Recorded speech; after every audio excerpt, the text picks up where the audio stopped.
Ah, Tama na po.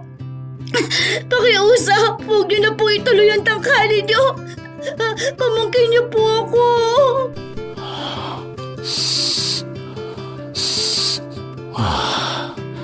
Napakabango mo talaga.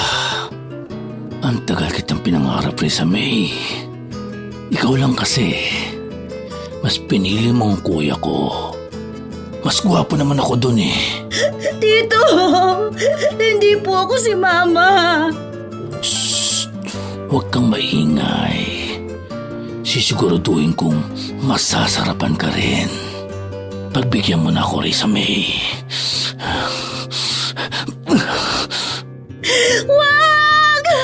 Sabi nang manahimik ka eh. Ang istoryang ating mapakikinggan ay hindi angkop sa mga batang tagapakinig sapagkat ito ay naglalaman ng mga sensitibong eksena at linya na hindi dapat mapakinggan ng mga bata.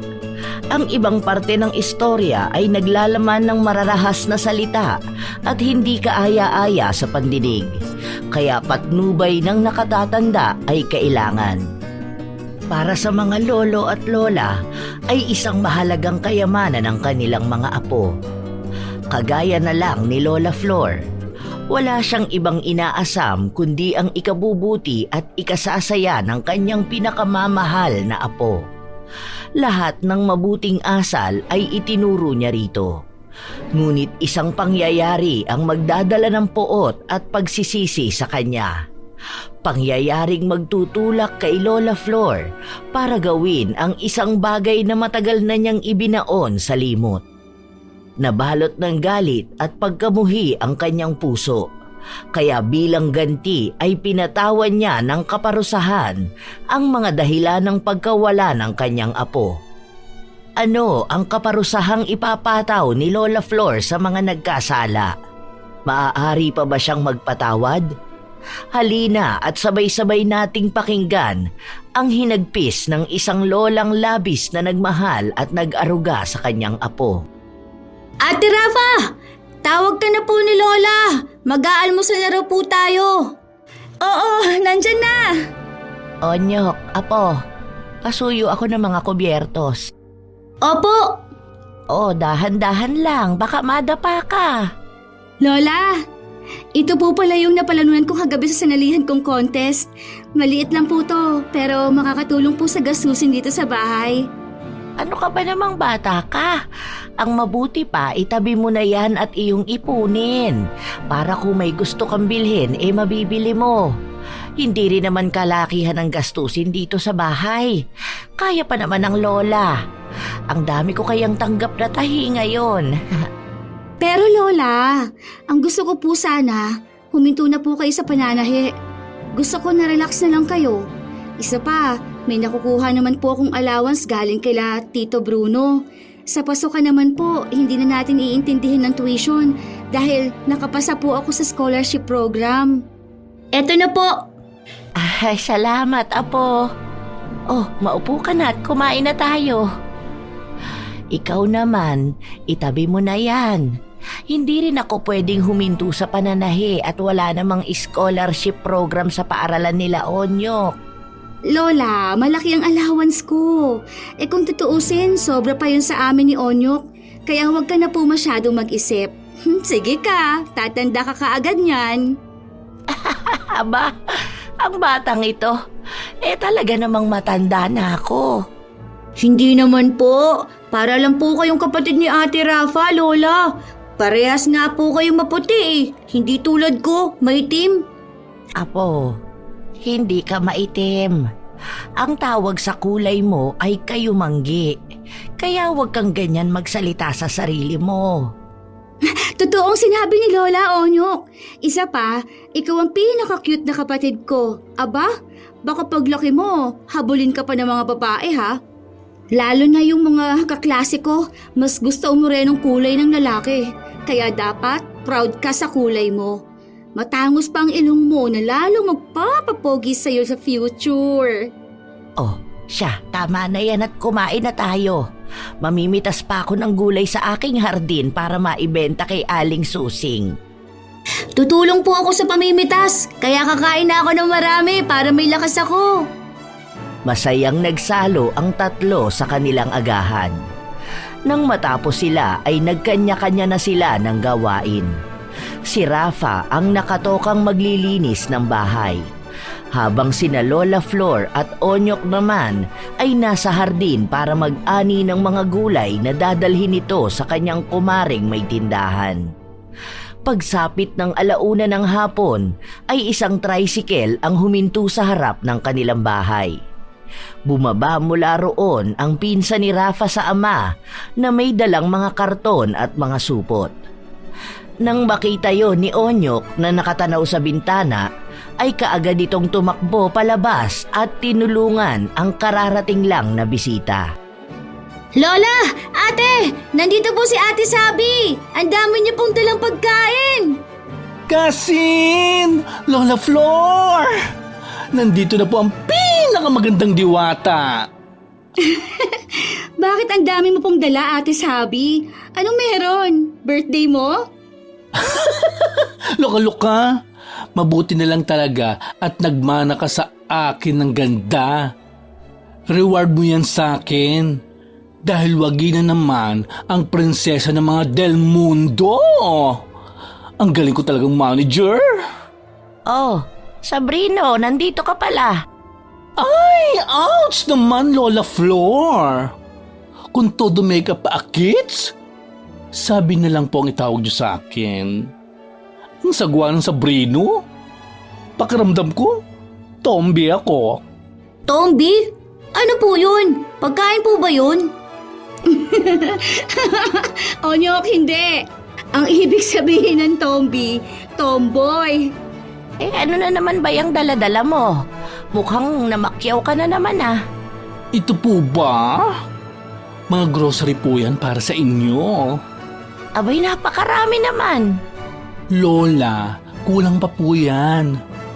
Pasasalamat na rin po ng pamilya namin sa pagpapalaki at pagmamahal sa maganda kong pinsan na nagmana sa akin ng itsura. Nagmana? Eh, hindi naman po kayo magkamukha ni Ate Rafa. Maputi at makinis sa mukha ni ate. Unat at mahaba rin po ang makintab na buhok niya. Parang ang layo po. Alam mo, Onyok, kung wala lang si Lola Flor dito, baka natirista kita. Okay ba ako? Nagtawanan sila sa naging takbo ng kanilang pag-uusap. Magkakatulong din nilang inayos ang mga grocery na dala ni Sabi.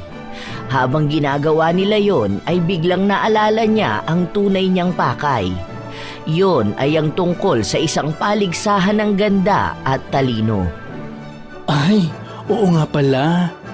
Nabalitaan mo na ba ang gaganamping paligsahan sa kabilang barangay? May paligsahan sa kabilang barangay? Parang hindi ko pa naririnig. Anong klaseng paligsahan? Binibining marikit yata ang title eh. Nagtanong na rin ako kung ano ang mga requirement. At pwede mong salihan yun. Kasi ang age limit ay 13 years old hanggang 17. Pero nagamit ko na ang gown na binigay mo sa nakaraang sinalihan ko, di ba? Hindi problema yun. Ako na ang bahala. Huwag ka na mag-isip pa. Sagot kita sa contest. Basta ba, ipanalo mo ha? At muli mong iuwi ang korona at tropeyo. Di ba, Lola Flor? Ang sa akin naman basta gusto ng aking apo at masaya siya, susuporta ako. Ayun o! Ano Kasin? Go, go, go, go na ba? Go, Ate Rafa! Kaya mo yan! Sige na nga. Pero tulungan mo ako, Ate Sabi ha. Kailan ba yun? Nitong darating na Sabado. May 3 araw ka pa para makapaghanda. Sa isusuot mo, ako na ang bahala. Hair and makeup, ako na rin. Ayos lang po ba, Lola? Kung ano man ang desisyon mo, suportado kita. Ay, sige po, Ate Sabi, sasali ako. Masaya naman si Sabi sa sagot sa kanya ni Rafa. Maging ang dalaga at si Onyok ay nasasabik din sa bagong paligsahan na sasalihan ni Rafa. habang si Lola Flor ay masayang nakikinig at nagmamasid lang sa kanila. Simula ng araw na yon ay naghanda talaga si Rafa hanggang sa dumating na ang araw ng paligsahan. Kasing, ano bang nangyayari sa'yo? Kanina ka pa nagbubuntong hininga. Huwag mong sabihin sa akin na kinakabahan ka. Ay, kinakabahan talaga ako, Ate Sabi. Ano ka ba? Ngayon ka pa talaga kinabahan? Pang ilang contest mo na ba to? Saka, panigurado namang ikaw ang mananalo. Bukod sa ikaw ang pinakamaganda, ay ikaw din ang mukhang matalino. Ate, hindi tayo dapat na magpakampante. Lalo na po at hindi rin basta-basta ang mga makakalaban ko. Kahit ano pang sabihin mo, para sa akin, ikaw pa rin ang winner. Kahit ano pa ang mangyari. Salamat po, Ate Sabi. Ang swerte ko talaga at may pinsan akong kagaya mo. Hindi siguro ako makakasali sa lahat ng mga paligsahan kung wala akong supportive at sponsor na pinsan. Naku naman! Nagdrama ba? Tumigil ka na nga. Ang mabuti pa, itaas mo ngayong tingin. At kagaya ng pag-iensayo natin, smile and walk like a real queen. Kaya ko to. That's my girl! Kaya, go, go, go! Oh, ikaw na yata ang tinatawag sa stage? Tumayo na si Rafa at nagpakawala muna ng isa pang buntong hininga. Pagkatapos nun ay taas noo siyang nagtungo sa stage at doon ay rumampa na may nakakaakit ng ngiti. At katulad ng mga nakaraang paligsahan na kanyang sinalihan, ay muli siyang nagwagi. Kaya naman masayang masaya ang dalawa, lalo pa nga at naiuwi nila ang korona at tropeyo. Kasama ng mga yon ay ang cash prize na nagkakahalaga ng 5,000. Hindi lang yon, dahil hakot award din siya. Ilang mga sash din ang kanyang natanggap. Lola Flor! Onyok! Nagwagi na naman ang ating Disney princess! Ay, napakagaling talaga ng aking apo! Ay, Wow! Napanalunan mo po ang lahat ng ito, Ate Rafa. Ang dami! Sayang, hindi po kami nakapanood ni Lola. Huwag ka nang malungkot. Hindi bale, sa susunod, isasama na namin kayo. Hay naku Lola Flor, kung alam nyo lang, grabe ang kaba ng ating Disney princess. Napilitan tuloy akong mag-ala advisor. Kahit na hindi yun ang forte ko, kakaloka. With matching action talaga, Ate Sabi. Ganun talaga no, para mas makatotohanan. Kaloka ka girl. ay, oo nga pala. Gusto ba ninyo ng kape o gatas? Ay, wag na po Lola Flor. At Gora Bells na rin naman akits. Baka mamaya hinihintay na rin ako ni Pudra. Akalain pa niyang nakipagtanan na ako. Tanan talaga. Yes! Tanan talaga. Alam naman natin na ako lang ang unika iha niya. Unika, iha? Ano po ang ibig sabihin nun? Ang ibig sabihin nun, nag-iisang anak na babae. Ha? Hindi naman po babae si Ate Sabi. Ay, ouch naman! Ang kapal na nga ng makeup ko. Hindi pa rin ako babae sa paningin mo. Hindi po. Ang turo po sa amin sa school, 2 lang ang kasarian ng mga nilikha ng Diyos. Yon ay babae at lalaki. Mali po bang sinabi ni Ma'am? Mali siya. Sabihin mo sa kanya, itututor ko siya. Dahil may likha rin ng Diyos na katawang lalaki pero pusong babae. Ano ang tingin niya sa mga kapederasyon ko at miyembro ng LGBT? Sugo ng demonyo? Apa, kapag nakita ko yung teacher mo, ingungud-ngud ko talaga siya. Ate Sabi, hayaan mo na. Hindi pa naman masyadong naiintindihan ni Onyok at masyado pa siyang bata. Saka, papaapekto ka ba sa mga ganong salita? Sige ka, tatanda ang itsura mo. Magkakaroon ka ng mga wrinkles. Oh, bet mo ba yon? Ay, no. Masisira ang beauty ko. Babus na nga. See you tomorrow. Babu! Sa pag-uwi ni Sabi ay nagpahinga na rin ang tatlo. Bagamat madaling araw na silang natulog ay maaga pa ring bumangon ang maglola. Nakasanayan na rin kasi nila na maagang bumabangon para magawa ang mga gawaing bahay.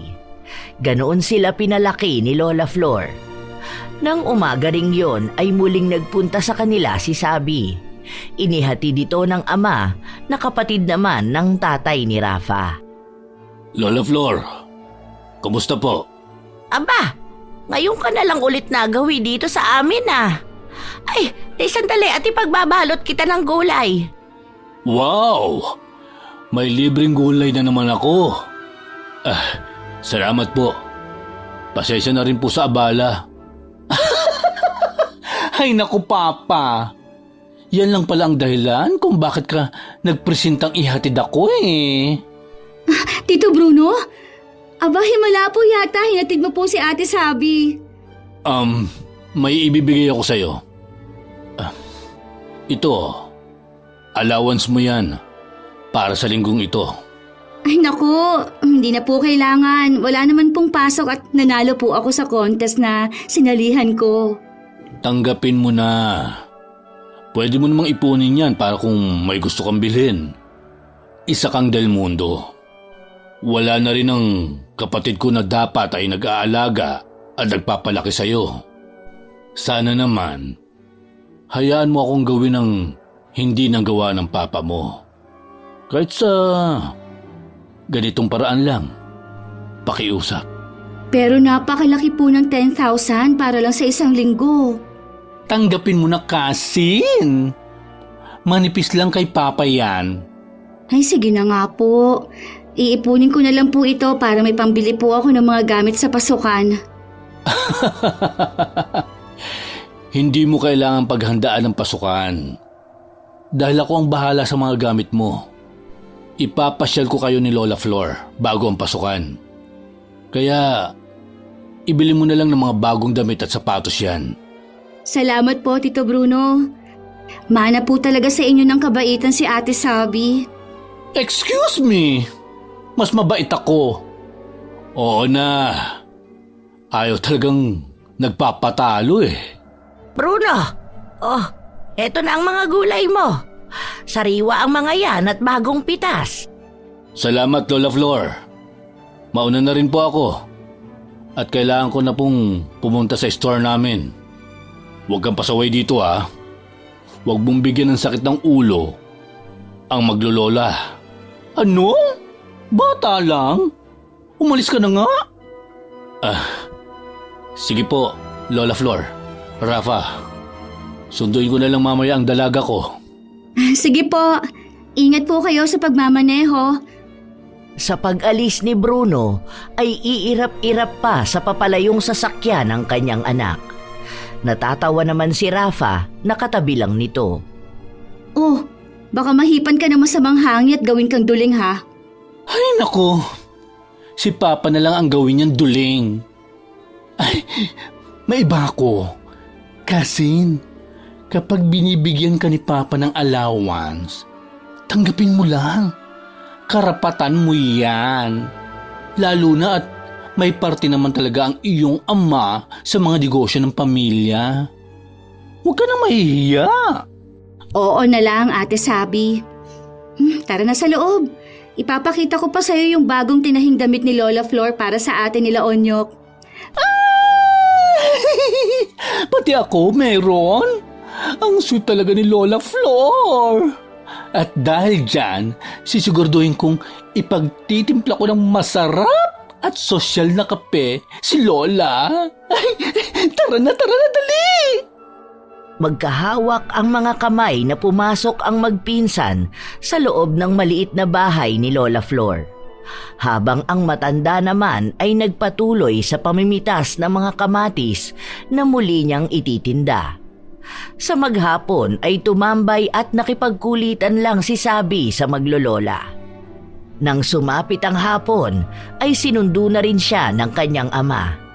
Bye-bye, Ate Sabi! Babus!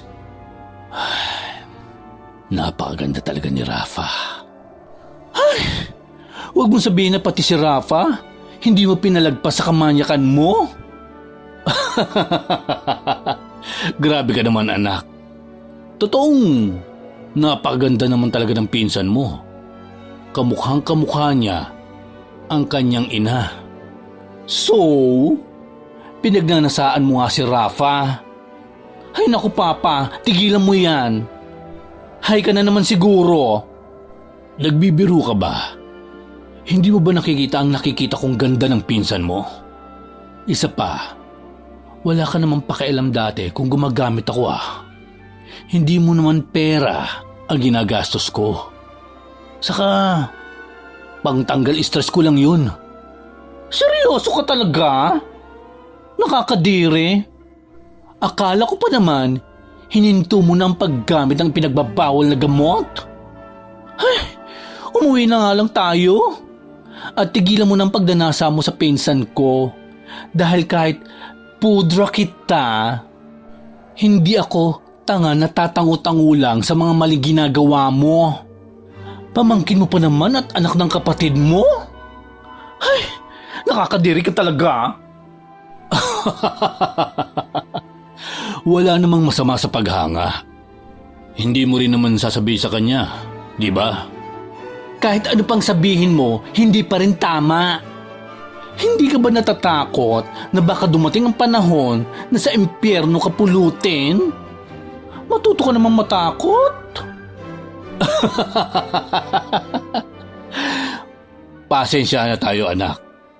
Wala na akong kinatatakutan. Demonyo ko talaga. Wala kang kasing sama. Tumatawa-tawa pa si Bruno para lalong inisin ang kanyang anak.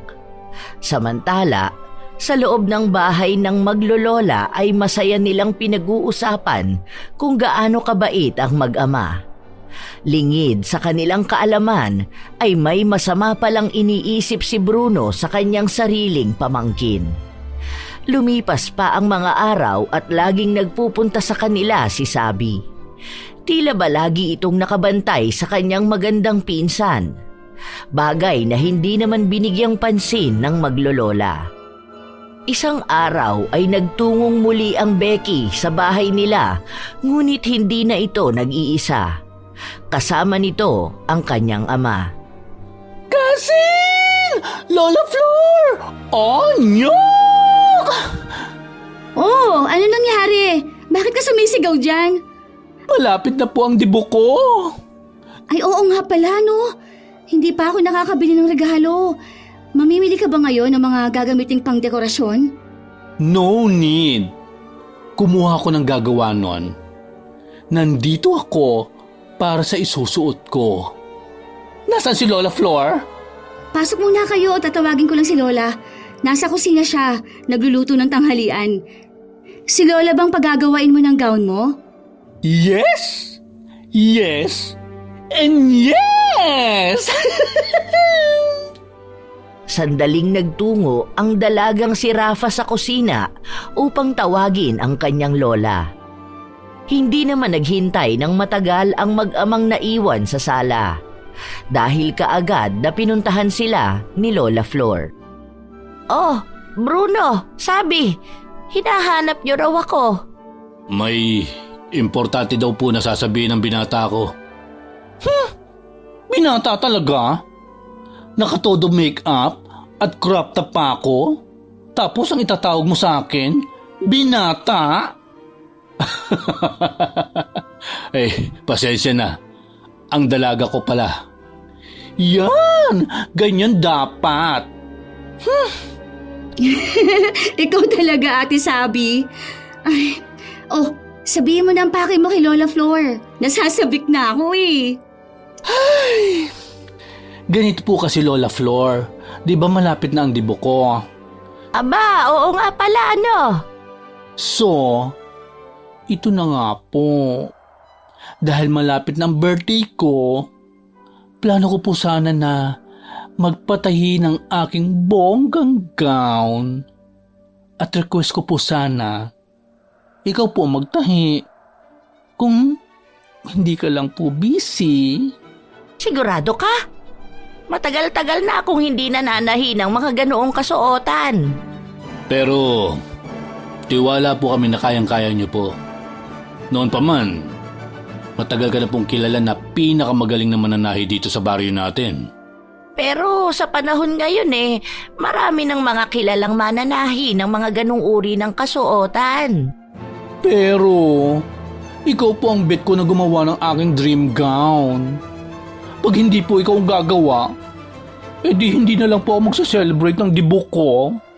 Nako, nanakot pa. O siya, sige na. Susubukan ko. Anong klaseng gown ba? Yes! Love talaga ako ni Lola. Bali po ang gusto ko po ay yung body fit na maraming kikinang-kinang at may mahabang slit sa gilid. Anong kulay ba ang gusto mo?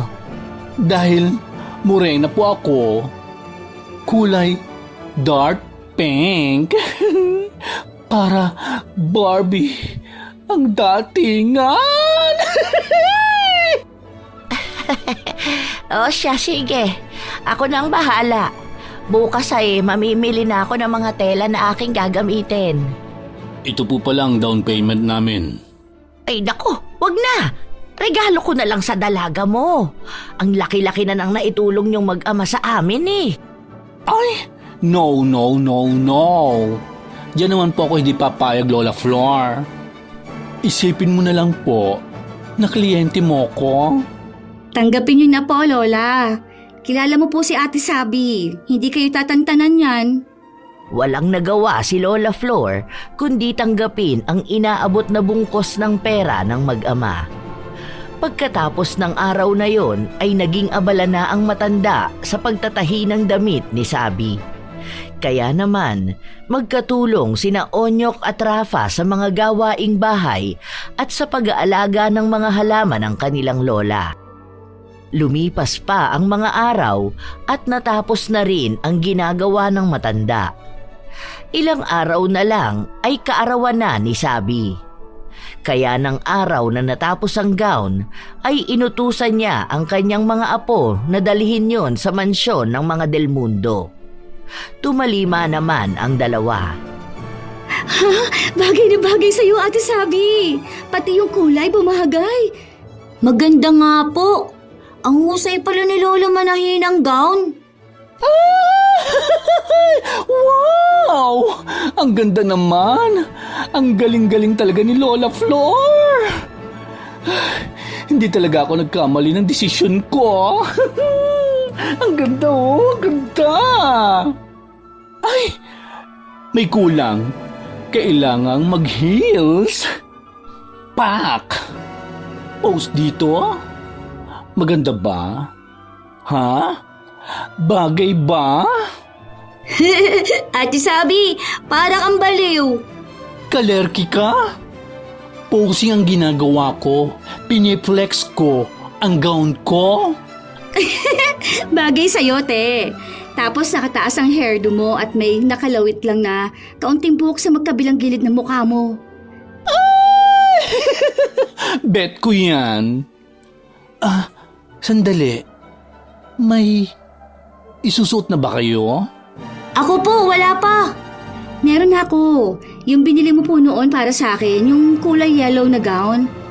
Oh, huwag kayong malilate ha. Dapat 6 p.m. nandito na kayo bukas.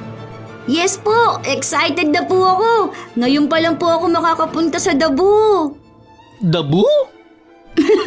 Baka naman Debu. Yun nga po. Sabay na tumawa sina Rafi at Sabi sa sinabi ng batang si Onyok. Pagkatapos ng pagsusukat ay magkakasamang bumaba ang tatlo at nagmeryenda. Pagsapit ng hapon, hinatid ni Sabi ang mga ito sa kanilang bahay. Kinabukasan, araw ng kaarawan ni Sabi ay maagang nagtungo sina Rafa at Onyok sa village ng may kaarawan. 4:00 pa lang ay lumakad na sila sapagkat may kalayuan ang bahay ng mga ito. Bago pa sumapit ang 6:00 ay narating na nila ang patutunguhan. Happy birthday, Ate Sabi! Ito pong regalo ko. Ay, salamat baby boy. Ito naman ang regalo ko. Aba, magkaiba pa kayo ng gift sa akin ha?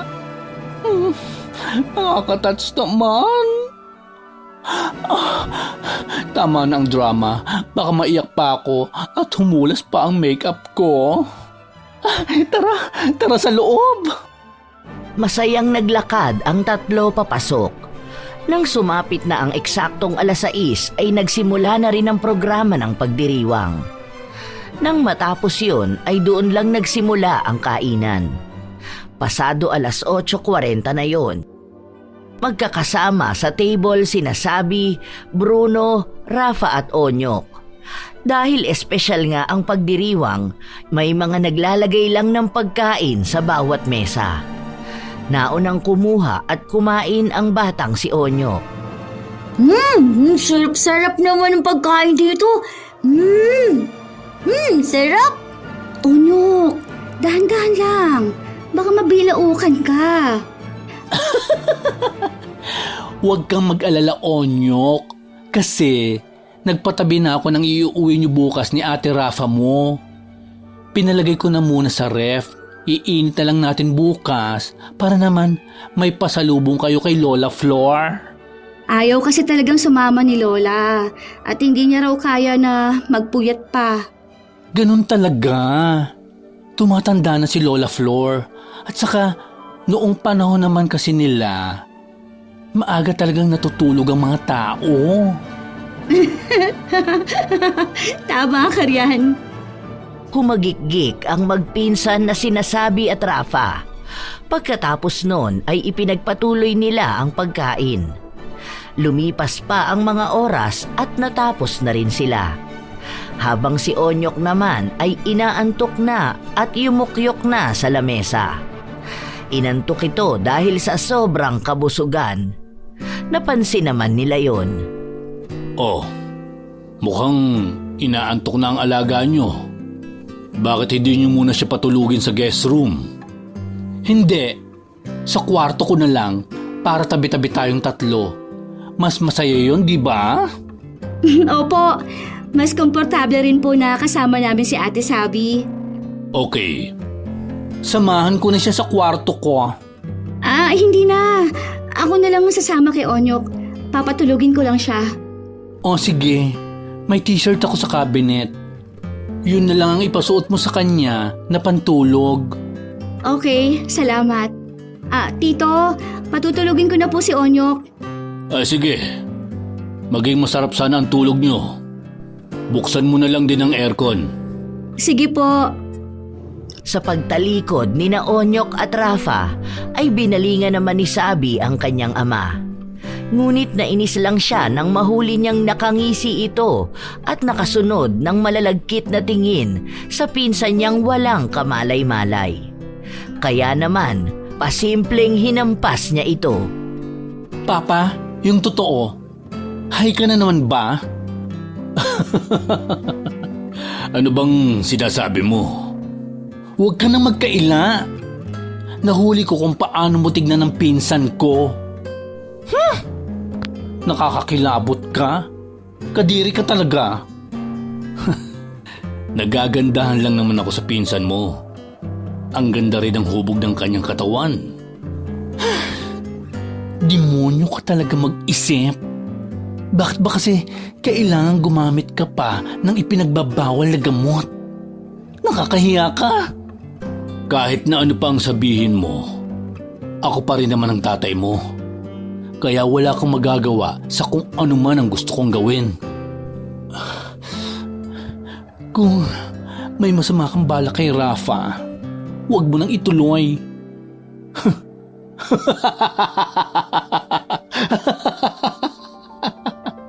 Naprapraning ka na naman.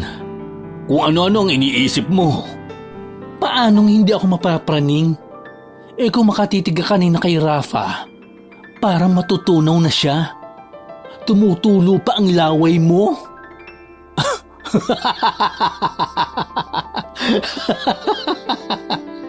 Paranoid. Hindi na nakipagtalo pa si Sabi.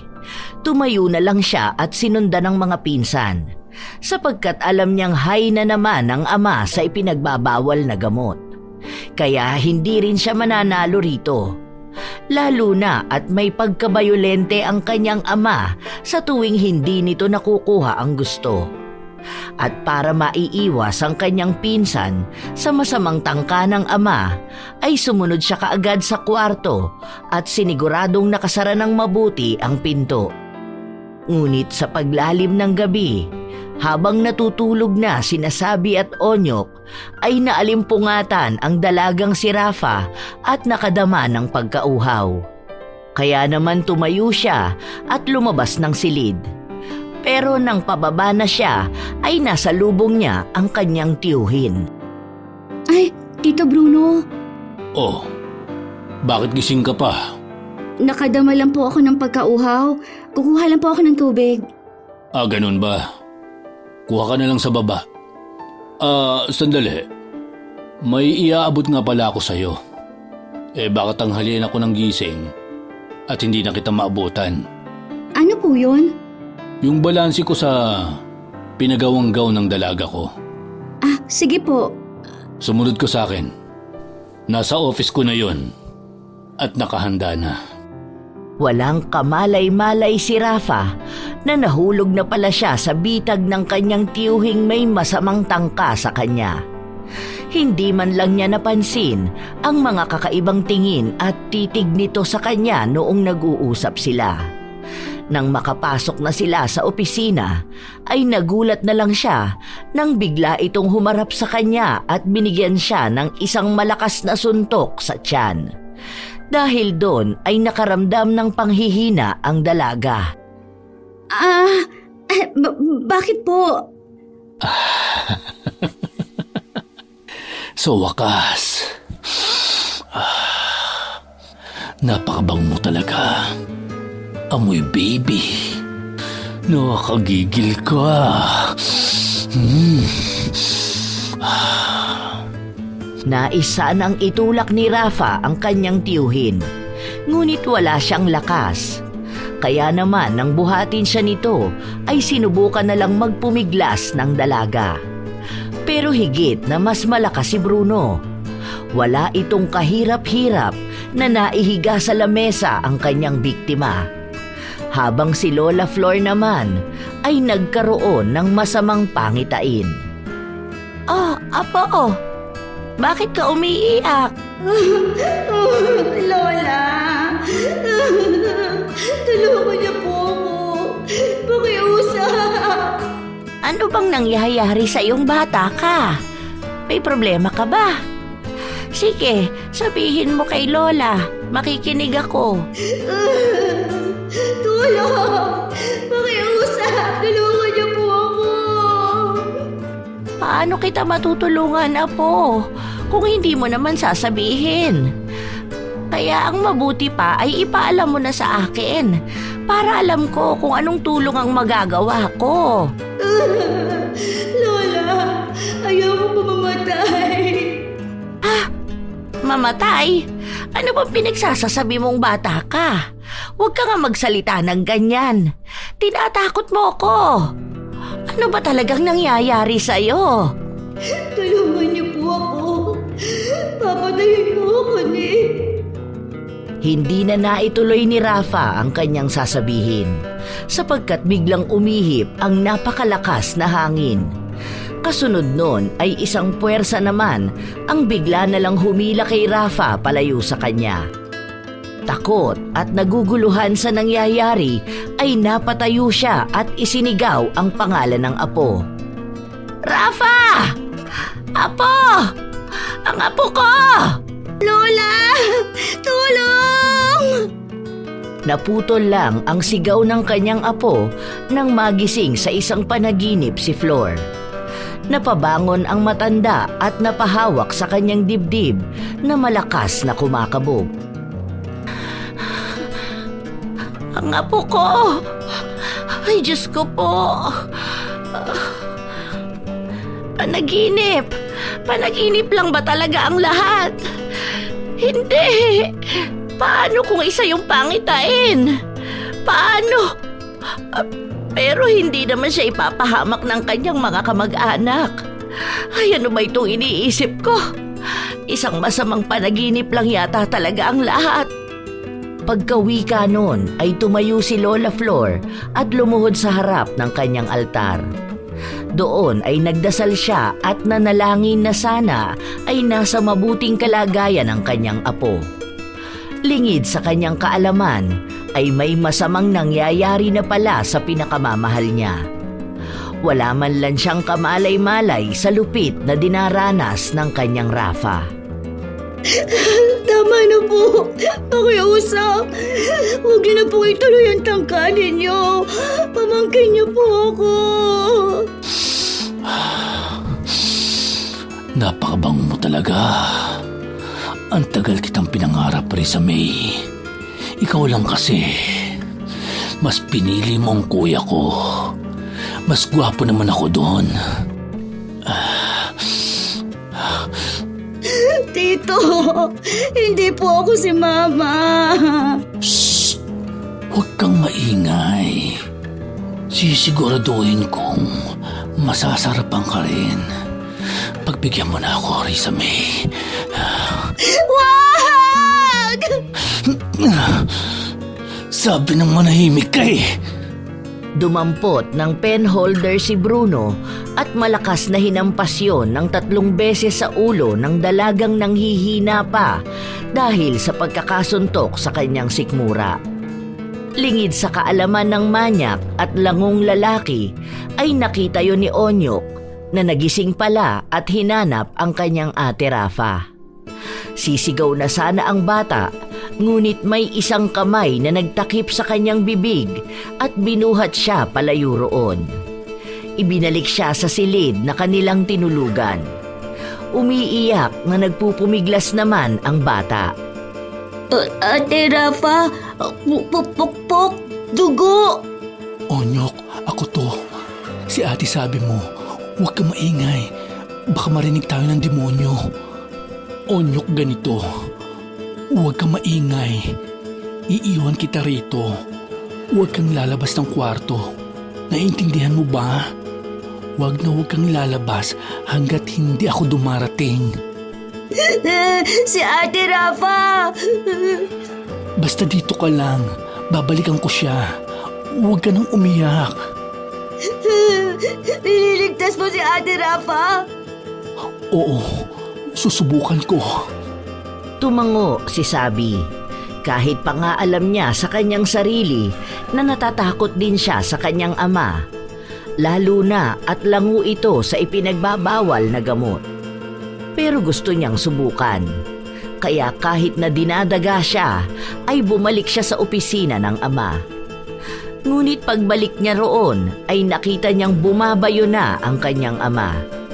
Sinasamantala na nito ang dalagang walang malay. Naiiyak na napatakip na lang siya sa kanyang bibig. Lalo na at panay pa ang ungol ng kanyang ama na sarap sa kahayupang ginagawa nito. Gustuhin man niyang awatin na ito ay nanginginig ang kanyang tuhod at wala siyang lakas ng loob. Balak na sana niyang bumalik sa kanyang kwarto nang masagi niya ang doorknob. Dahil doon ay nakuha nun ang atensyon ng demonyong adik. Sabrino del Mundo! Sabi ko na nga ba eh.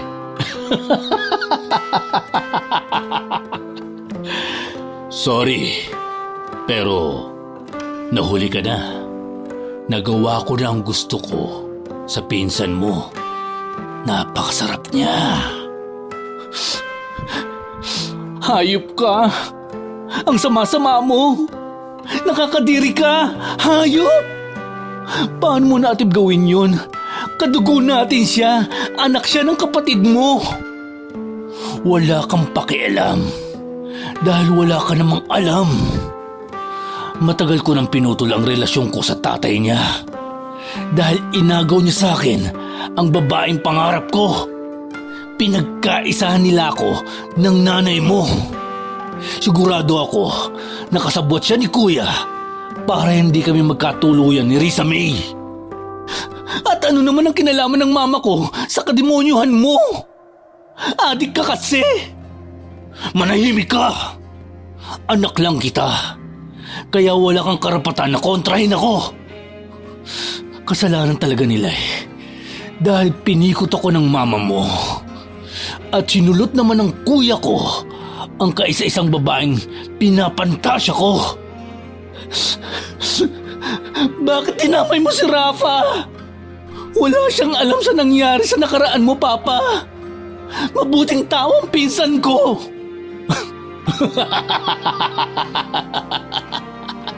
Wala ka nang magagawa. Tapos na.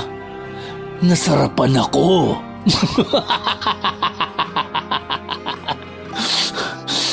Ang baboy mo! Hayop ka talaga! Hayop! Ang mabuti pa, itiko mo yung bibig mo at pabayaan mo na ako. Huwag ka na rin mag-alala dahil lilinisin ko ang kalat ko. Bumalik ka na sa kwarto mo. Ayoko! Huwag mo kong subukan. Kahit anak pa kita, kayang-kaya kong kitilin ang buhay mo. Naiintindihan mo ba? Wala ka talagang kasisama. Demonyo! Hayop! Matapos sabihin yon, ay sinakal ni Bruno ang kanyang nag-iisang anak na si Sabi. Pinagbantaan niya itong papatayin kapag may ibang nakaalam ng nangyari. Pagkatapos nun ay bigla siyang itinulak nito, kaya malakas siyang napasalampak sa sahig. Umiiyak at natatakot. Yun ang nararamdaman ni Sabi. Alam niya sa kanyang sarili na tototohanin yon ng kanyang ama. Kaya agad siyang tumayo at nagtatakbo papasok sa opisina. Nilapitan niya ang pinsang walang malay. Niyugyog niya ito. Ngunit kahit anong pag-alog ang gawin niya, ay hindi ito nagigising. Doon siya biglang kinabahan at kinapa ang pulsuhan nito. Nang wala siyang maramdamang pintig, ay idinikit naman niya ang kanyang tenga sa dibdib ng dalaga. Labis ang pighating naramdaman niya nang wala rin siyang marinig na tibok ng puso ni Rafa. Doon lang niya napansin na patuloy sa pag-agos ang dugo sa ulo nito. Takot na tumakbo siya sa kanyang kwarto. Nadaanan pa niya ang kanyang ama na papasok naman sa silid nito. Pagpasok sa sariling silid ay inabutan niyang umiiyak pa rin si Onyok. Huwag ka maingay, Onyok. Baka marinig tayo ng halimaw sa labas. Si Ate Rafa po. Patawarin mo ako. Pero hindi ko kayang labanan ng halimaw. Ganito, mamaya, pag alis ng halimaw, ihahatid na kita kina Lola Flor. Ang gawin mo, sabihin mo kaagad sa iba ang nakita mo. Si Ate Rafa, isasama po ba natin?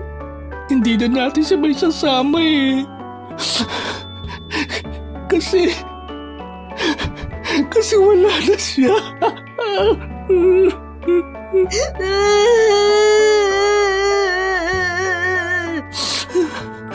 Onyok, makinig ka. Hindi mabait ang papa ko. Kaya wag na wag kang magtitiwala sa kanya. Pagdating mo sa bahay niyo, kaagad mong sabihin ang lahat kay Lola Flor. Paano ka po? Huwag mo na akong alalahanin. Basta itatakas kita dito sa impyernong bahay na to.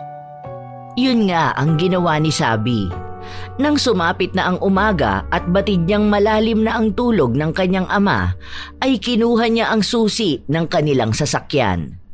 Ngunit bago niya ihatid ang bata ay bumalik siya sa opisina. Nang makita niyang nandun pa rin ang katawan ng kanyang pinsan na malamig na, ay binuhat niya yon at isinakay din sa likod ng sasakyan. Kinakabahan man ay buo ang loob niya na ipaalam kay Lola Flor ang kahayupan ng ama. Ate Rafa! Ate Sabi! Ano na po ang gagawin natin? Hindi ko rin alam. Huwag ka munang maingay, please. Tinikom naman ni Onyok ang kanyang bibig. Yakap-yakap niya ang ulo ni Rafa na binalutan ni Sabi ng tela. Paglipas ng mahigit 1 oras ay narating na nila ang harap ng bahay ni Lola Flor. Kabado man ay naunang bumaba si Sabi. Masaya naman siyang sinalubong ni Lola Flor. Ay, mga apo! Ang aga niyo naman yatang umuwi. Oh, bakit ganyan ang mukha mo, Sabi? Lola.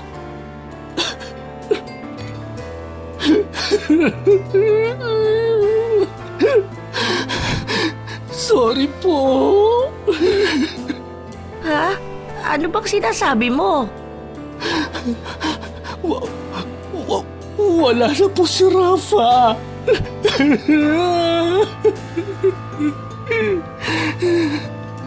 Ano bang sinasabi mo? Di ba kayo ang magkakasama? Lola! Lola! Si Ate Rafa! Ano ba? Apo? Ang apo ko! Anong ginawa niyo? Bakit hindi niyo siya sa ospital dinala?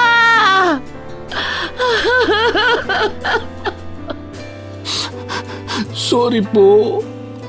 Nagugulo na po talaga ako. Hindi ko na po alam ang gagawin ko. Apo ko!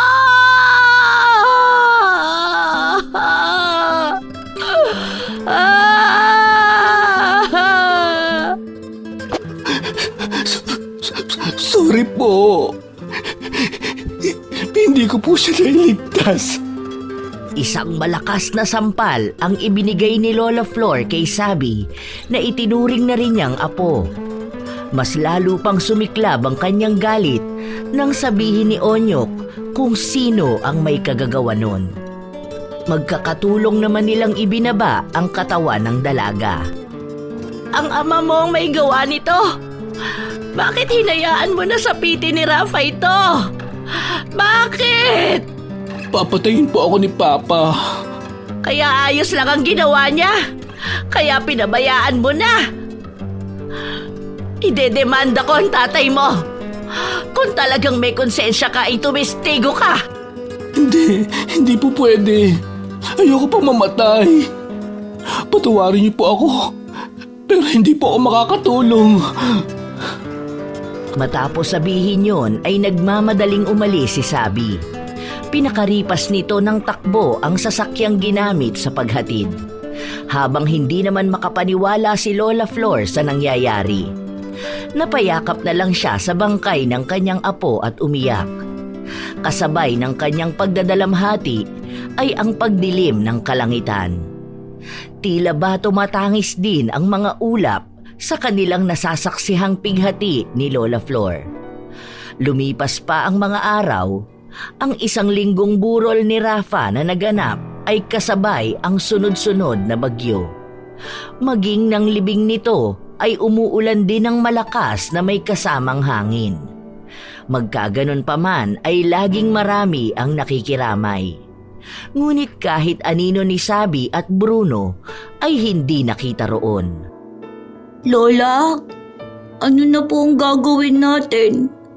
Ipapakulong na po ba natin yung halimaw na sinasabi ni Ate Sabi noon? Hindi. Hindi sa ganoong paraan natin sila gagantihan. Pero ang sabi niyo po noon, masama ang gumante. Iba na ngayon, Apo. Buhay ang kinuha nila sa atin. Kaya buhay rin ang hihingin kong kapalit. Sisiguraduhin kong pagsisisihan nila ang mga ginawa nila sa ate Rafa mo. Paano niyo po gagawin yun? Basta, magtiwala ka lang. Si Lola na ang bahala. Paano po pala itong ibang gamit ni Ate Rafa na hindi na po naisama sa kanya? Huwag mo na lang gagalawin. Malungkot na yumakap si Onyok sa kanilang lola. Bagamat hindi niya alam ang sinasabing ganti ng kanyang lola, ay mas nangingibabaw ang pangungulila niya sa dalagang hindi man niya kadugo, ay minahal at inalagaan siya na parang kapatid. Habang nagluluksa pa ang dalawang naulila ni Rafa ay naging impyerno naman ang buhay ni Sabi. Nakakadama siya ng konsensya dahil wala siyang ginagawang hakbang para maparusahan ang hayop niyang ama. Ate Sabi? Rafa, buhay ka? Buhay pa sana ako kung tinulungan mo ako ng gabing yun. Pero pinabayaan mo lang akong babuyin. Bakit hindi mo ako tinulungan? Bakit mo hinayaang mamatay ako? Ang sama mo! Rafa! Hoy! Anong Rafa? Bakit? Sinusundo ka na ba ng pinsan mo? Anong ginagawa mo sa kwarto ko? Lumabas ka dito! Alis! Hoy bakla! Baka nakakalimutan mong pamamahay ko to. Baka gusto mong isunod kita sa pinsan mo. Ano pa bang gusto mo? Pinatay mo na nga si Rafa. At ano, isusunod mo ako? Aba, talagang bastos ka. Gusto mo yata talagang makatikim na naman ng bugbog. Hoy bakla, may atraso ka pa sa akin. Itinakas mo ang katawan ni Rafa na dapat ay pinabayaan mo lang sa akin. Alam mo bang para akong ulol na hindi makita ang masarap na pagkain ko? Demonyo ka talaga. Hindi ko matanggap na ikaw ang tatay ko. Gago ka pala eh. Naging mabait lang ako sa'yo para mas lalong mapadaling mapalapit ako sa pamilya ng kuya ko. Ano bang akala mo? Tanggap kita? Ang kapal naman ng mukha mo. Matapos sabihin yon, ay bigla na lang hinablot ni Bruno ang ulo ng anak at saka ito sinapak-sapak ng ilang ulit. Lumaban si Sabi at tinadyakan ang ama.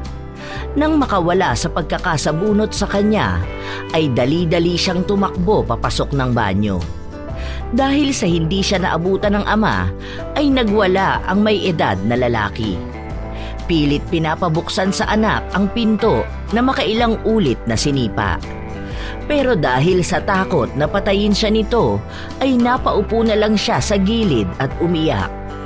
Batid niyang sabog na naman ang ama, kaya siya na naman ang napag-initan nito. Habang sa bahay naman ni Lola Flor, ay abala ang matanda sa pagbabaon ng isang kahon sa kanyang hardin. Nang matapos ito sa ginagawa, ay pumasok ito sa kanyang kwarto at isinagawa ang pagganting kanyang sinasabi. Ipapatikim ko ngayon sa iyo, Bruno. Ang sakit na naramdaman ng aking apo sa palad mo. Sisiguraduhin kong magdurusa ka. Matagal ko na ring hindi ginawa ang pambabarang. Pinilit kong kalimutan ang karunungan ko. Pero ngayon, ayoko man ay magbabalik na ang dating malupit at walang pusong Flor na ibinaon ko na kasama ng anak ko. Kaya humanda kayo sa pagbabalik loob ko sa itim na mahika. Dahil baboy ka at nilapastangan mo ang aking apo ay gagawaran kita ng isang regalo.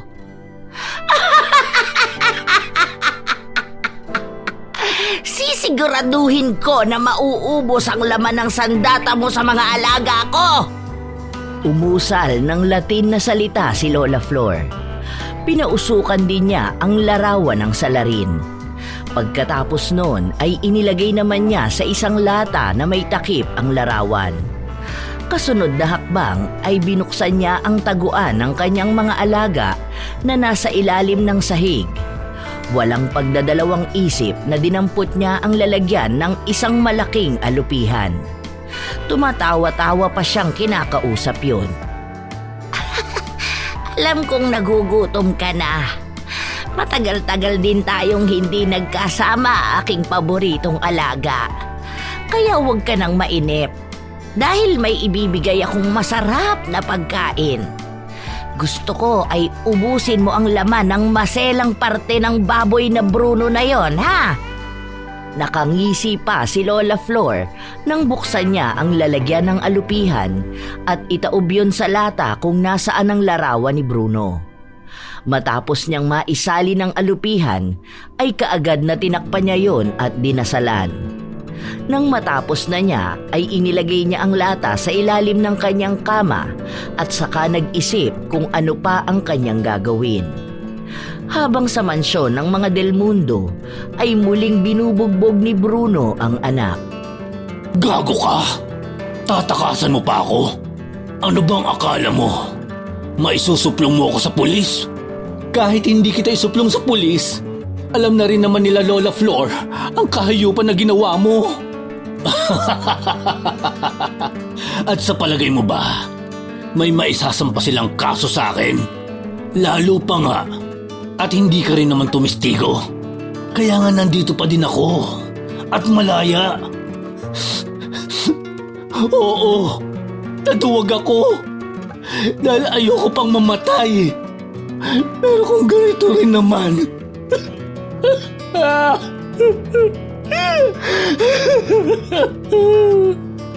Hindi na naituloy ni Sabi ang kanyang sasabihin nang bigla na lang mamilipit sa sakit ang kanyang ama. Kaya naman kinuha niya ang pagkakataong yun para tumakas.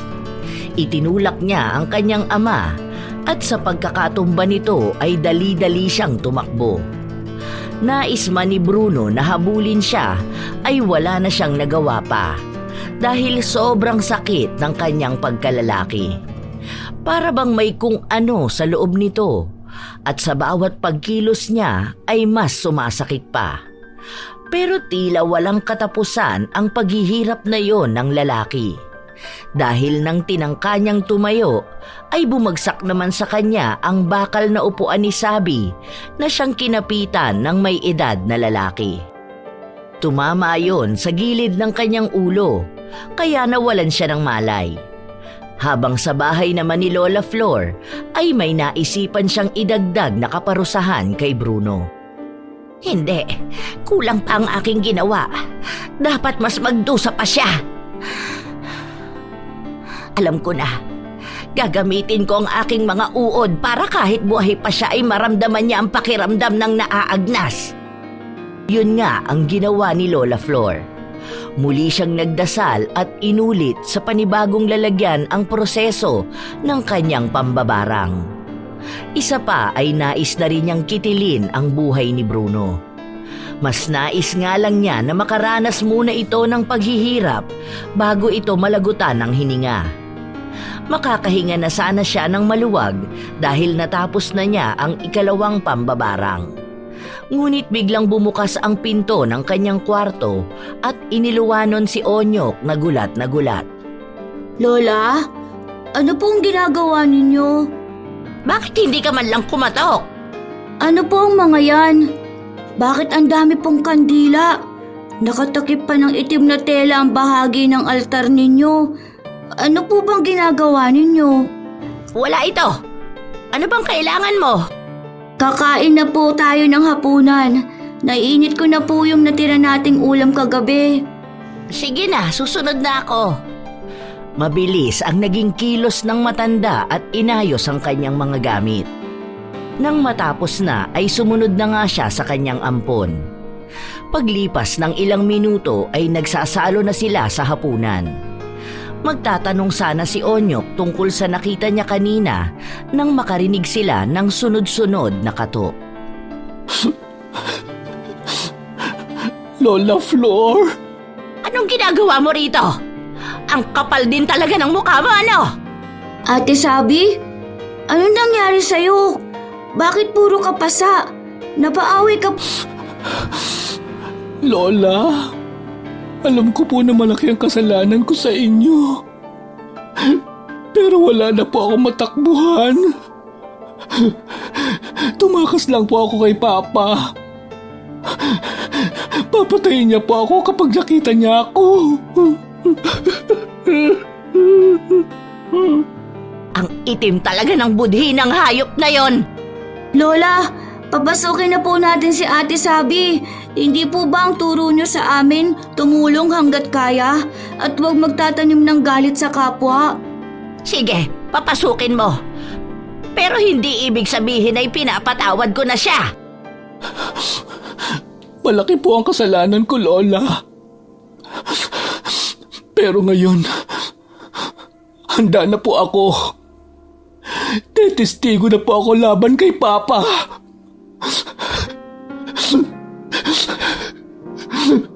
Hindi na kailangan ng testigo dahil hindi ako magdedemanda. Pumasok ka na. Matapos papasukin si Sabi, ay hindi na itinuloy ni Lola Flor ang kanyang pagkain. Bagkus ay tinungo niya ang kanyang kwarto at nagsagawa na naman ng isang ritual para sa pambabarang. Pero iba ang target niya ngayon. Wala naman sana siyang planong idamay si Sabi, pero nabuhay ang galit at tampo sa kanyang puso. Kaya naman binarang niya ito. Nilagyan niya ng bubuyog ang tenga nito. Kinabukasan ay dumadaing si Sabi ng sakit ng ulo. Ate Sabi, ang aga niyo naman po nagising. Gusto kong ipaghanda si Lola ng almusal. Alam kong hindi ako basta mapapatawad ni Lola. Pero kahit sa ganitong paraan lang, sana mabawasan man lang ang galit niya sa akin. Kahit kaunti lang. Ate, mabait si Lola. Siguro po, hindi pa siya makapagpatawad ngayon. Pero ramdam ko po na babalik din sa dati si Lola. Naniniwala ako sa sinabi mo. Dahil hindi naman kayo lalaking mabait ni Rafa. Kung hindi dahil kay Lola. Ang ulo ko! Ate Sabi, ano po nangyayari sa'yo? Ang sakit-sakit! Dahil sa sakit na nararamdaman ay nawala ng malay si Sabi. Nataranta naman si Onyok at kaagad na tinawag si Lola Flor. Ano na naman bang arte ng baklang yan? Lola, hindi po nag-iinerte si Ate Sabi. Kanina dumadaing siya ng sakit ng ulo niya. Tapos po, bigla na lang siyang sumigaw habang hawak niya po yung ulo niya. Tama lang sa kanya yan. Duwag kasi siya. Lola, paano niyo po nasasabi yan? Naninibago po ako sa inyo. Dahil simula noong bata pa po ako, lagi niyo kaming pinapangaralan ni Ate Rafa na maging mabuti sa kapwa kahit na may kasalanan to sa amin. Kasama na po ba ni Ate Rafa ang malambot ninyong puso? Pinatay na rin nila ako nang kunin nila ang buhay ng apo ko. Lola, paano niyo po nasasabi yan? Naninibago po ako sa inyo. Dahil simula noong bata pa po ako, lagi niyo kaming pinapangaralan ni Ate Rafa na maging mabuti sa kapwa kahit na may kasalanan to sa amin. Kasama na po ba ni Ate Rafa ang malambot ninyong puso? Gusto mang magtigas-tigasan ni Lola Flor ay hindi niya magawa. Lalo na nang makita niya ang lungkot sa mata ng kanyang ampon. Kaya naman kinalma niya ang kanyang sarili at sinabihan itong lumabas na ng silid.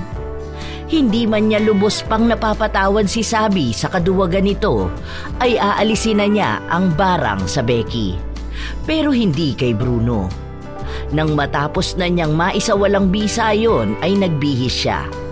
Gusto na niyang tapusin ang buhay ng lalaking ng baboy sa kanyang apo. Lola Flor, mabuti at nadalaw po kayo. Nandito lang ako para tingnan ang lagay mo. Mukhang hindi ka na rin naman magtatagal. Pasensya na po kayo sa itsura ko at amoy ko.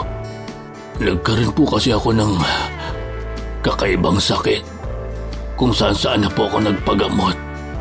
Pero wala talaga. Parang nalulusaw ang mga laman ko. May mga uod ring lumalabas. Pero kahit mga magagaling na doktor, hindi malunasan o masabi kung ano ba ang nangyayari sa akin. Gusto mo ba talagang malaman? Malaman ang alin po?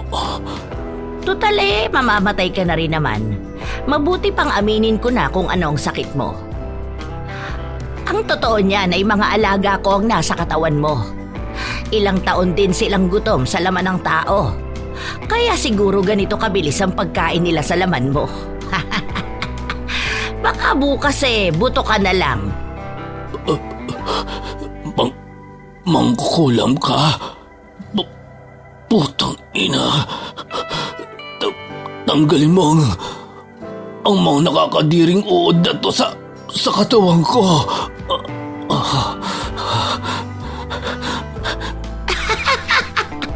Kung tutuusin masyado pa nga madali ang pagkamatay mo. Hindi ka man lang nagdusa ng husto. Hindi mo man lang naramdaman ang totoong galit sa puso ko. Tarantadong matanda ka. Sa oras na gumaling ako, isusunod na kita sa apo mo. Magsama-sama na tayo sa impyerno. Wala namang magagawa ang galit mo Dahil ilang oras na lang, alam kong bibigay na ang katawan mo. Napakasaya mong pagmasdan. O sige na, aalis na ako. Sinilip lang talaga kita. Gusto ko kasing makita ang mukha mong nahihirapan. Sandali, Lola Flor. Nakikiusap ako. Tanggalin mo na po ang mga ito sa katawan ko. Handa akong magbayad. Kahit gaano kalaki. Kahit magkano. O kaya, kahit anong gusto mong ibigay ko. Pera, pansyon, kotse, kahit ano. Ay, kay sarap pakinggan na nakikiusap ka. Pero buo na ang desisyon ko na ilagay ka na sa dapat mong kalagyan. Kaya pasensyahan na lang tayo. Kung gusto mo talagang umalis sila sa katawan mo, subukan mong maligo ng asido. Muli ay tumawa pa ng malakas si Lola Flor, habang panay naman ang pagmumura ni Bruno. Matapos ang araw na yon, nabalitaan na lang nila na namatay daw si Bruno dahil nabaliw ito kaya pinaligo ang asido. Magkaganon pa man ay batid ni Lola Flor na siya ang nagbigay ng ideyang yon. Nawala man ang taong kumuha ng buhay ni Rafa, ay hindi pa rin tuluyang naghihilom ang sugat na nilikha nun. Pero kahit na ganon pa man, ay hindi na niya binibigyang pansin ang tampo at galit sa isa pang nagkasala sa kanyang mata. Yon ay si Sabi. Hindi pa man niya ito napapatawad, ay sinusubukan niya para sa isa pang tao na naniniwalang mabuti ang kanyang puso. Nakakatakot talagang galitin ang mga mababait na tao, sapagkat kung minsan ay nakakatakot silang gumanti. Para sa ating mga tagapakinig, naway nakapulutan ninyo ng aral ang ating istorya ngayong araw. May ilan lang akong iiwan na babala sa inyo. Una, ang paggamit ng ipinagbabawal na gamot ay labis na nakakaapekto sa utak at kalusugan ng isang tao, kung kaya't ito'y iwasan.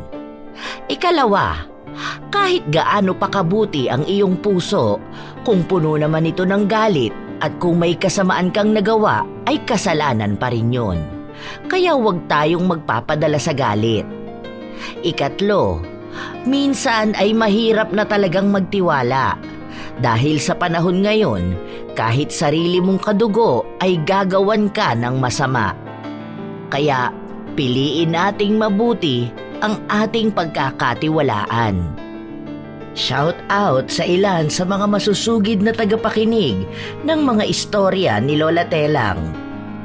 Hi kina Mercy Dulce, Jingva Flor, Imelda Cordova, Jenny Balagtas, Rubelin Eneria at sa Eneria Family, Mel G. Tupal, Mirna Alfaro, Kimpoy Feliciano, Razon Yao, Mel Santarita at Marlene Guevara.